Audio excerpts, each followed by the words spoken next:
Happy Tuesday, everyone. Holland here, back with another Tuesday tip. And this week, what I want to talk about is your transaction history. There's been a little bit of confusion around the transaction history, more specifically how orders appear within your transaction history. So I just want to, review this and make sense of anything that might not be making sense to you.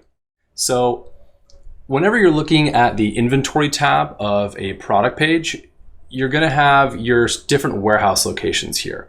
For this particular product, I only have one warehouse. If I were to have multiple warehouses, I could check the transaction history of each one. So when I go ahead and click into my transaction history here, I can see my previous orders. I can see the initial inventory, and then I can see all the orders that have come since then.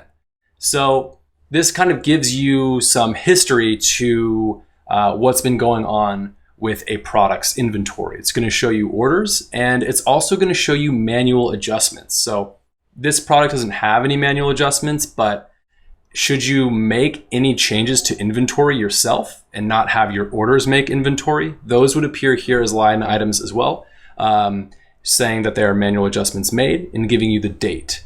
If you have roles and permissions set up in your Sellbrite account, it's also going to show you who made those changes. But what I really want to get into here is something, like I said, that's been confusing merchants, and that is the date of the orders that appear here in your transaction history. So as an example, I'm going to look at this last order here that came in September 8th. This is an eBay order, and it's for a quantity of 2. So I'm going to go ahead and close this, and we'll just keep this in our heads that this came in on the 8th. Let's remember that date. Now, if I go to the orders for this product, I can see this eBay order here. And already you can kind of see right here, this actually says the 7th. So September 7th is the order date, and that's not consistent with what's in the transaction history.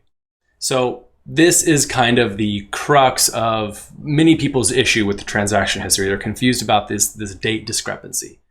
And the reason that there is a discrepancy here is because September 7th is the date that the order was placed and then imported into Sellbrite. Whereas the 8th, that date that showed up in our transaction history, that is the date that this was actually processed. So these orders don't show up in your transaction history because technically the transaction hasn't completed. So if you haven't actually fulfilled an order, say a day later, or maybe you haven't done it for a few days, that date that the order is actually processed and fulfilled, that's going to show up here in the transaction history. So that's why there's a discrepancy there. And I've had quite a few people reach out wondering why this is, feeling like there's something wrong with Sellbrite. Don't worry, there's nothing wrong. That's just the way in which this works, because these line items here, they can't appear here unless that order has been completed. Otherwise, we don't want to put that in the transaction history if, say, an order is canceled and refunded. That has to be represented here as well. There'd be a whole lot more noise. So we just want to keep it clean. Completed orders, those land here. So if you see a discrepancy within the date in your transaction history versus what you see in the actual order, don't worry, Sellbrite's not broken. That's just the way that this works. And that's pretty much it. That's kind of what I really wanted to cover. That's been a question that, like I said, people have reached out with. So hopefully you find this helpful. And thanks for watching. We'll see you next time.